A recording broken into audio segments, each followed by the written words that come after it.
ಆರ್ಬಿಕ್ಸ್ ಬಗ್ಗೆ ಬೀಜಗಳನ್ನು ಬಿತ್ತಿ ಮೊಳಕೆಯೊಡೆದ ಸುಮಾರು 40 ದಿನಗಳ ನಂತರ ನಾವು ಇದನ್ನು ಹಾಕಿದ್ದೇವೆ. ಬೆಳವಣಿಗೆ ಅತ್ಯುತ್ತಮವಾಗಿದೆ.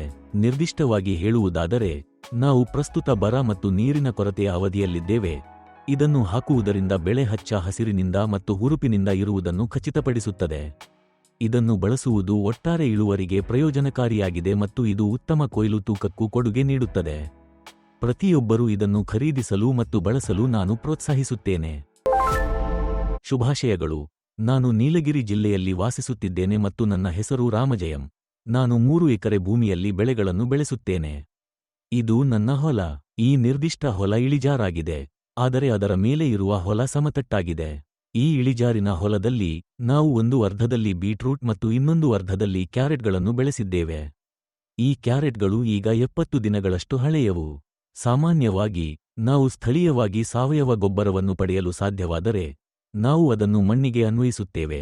ಆದಾಗ್ಯೂ ಸಾವಯವ ಗೊಬ್ಬರ ಲಭ್ಯವಿಲ್ಲದಿದ್ದಾಗ ಮಣ್ಣಿನ ಸ್ಥಿತಿಸ್ಥಾಪಕತ್ವದ ಅಗತ್ಯಗಳನ್ನು ಪೂರೈಸಲು ನಾನು ನಿರ್ದಿಷ್ಟವಾಗಿ ಅಭಿಮಾನ್ ಅನ್ನು ಖರೀದಿಸಿದೆ. ಅದನ್ನು ಬಳಸಿದ ನಂತರ ಫಲಿತಾಂಶಗಳು ಅತ್ಯುತ್ತಮವಾಗಿವೆ ಎಂದು ನಾನು ಕಂಡುಕೊಂಡೆ. ಎಪಿಕೆಎಸ್ ಆರ್ಗ್ಯಾನಿಕ್ಸ್ನ ಉತ್ಪನ್ನಗಳು ಹೆಚ್ಚು ಪ್ರಯೋಜನಕಾರಿ ಎಂದು ಸಾಬೀತಾಗುತ್ತಿವೆ. ಬೀಜಗಳನ್ನು ಬಿತ್ತಿ ಮೊಳಕೆಯೊಡೆದ ಸುಮಾರು 40 ದಿನಗಳ ನಂತರ ನಾವು ಈ ಉತ್ಪನ್ನವನ್ನು, ನಿರ್ದಿಷ್ಟವಾಗಿ ಆರ್ಬಿಕ್ಸ್ ಅನ್ನು ಅನ್ವಯಿಸಿದ್ದೇವೆ. ನೀವು ನೋಡುವಂತೆ ಬೆಳವಣಿಗೆ ಅತ್ಯುತ್ತಮವಾಗಿದೆ.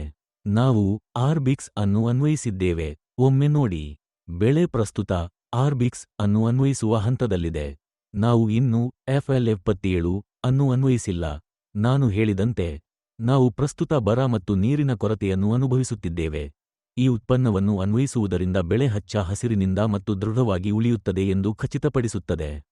ಬೆಳೆಯನ್ನು ಸೂಕ್ಷ್ಮವಾಗಿ ಗಮನಿಸಿ. ಉತ್ಪನ್ನವು ಎಷ್ಟು ಪರಿಣಾಮಕಾರಿಯಾಗಿ ಕೆಲಸ ಮಾಡಿದೆ ಎಂಬುದು ಸ್ಪಷ್ಟವಾಗುತ್ತದೆ. FL77 ಅನ್ನು ಅನ್ವಯಿಸುವುದರಿಂದ ಇಳುವರಿಯನ್ನು ಮತ್ತಷ್ಟು ಹೆಚ್ಚಿಸುತ್ತದೆ ಮತ್ತು ಗಣನೀಯ ಸುಗ್ಗಿಯ ತೂಕಕ್ಕೆ ಕೊಡುಗೆ ನೀಡುತ್ತದೆ. ಈ ಉತ್ಪನ್ನಗಳನ್ನು ಎಲ್ಲರೂ ಖರೀದಿಸಿ ಬಳಸಿಕೊಳ್ಳಬೇಕೆಂದು ನಾನು ಒತ್ತಾಯಿಸುತ್ತೇನೆ. ಈ ಕ್ಯಾರೆಟ್ಗಳನ್ನು ನೋಡಿ.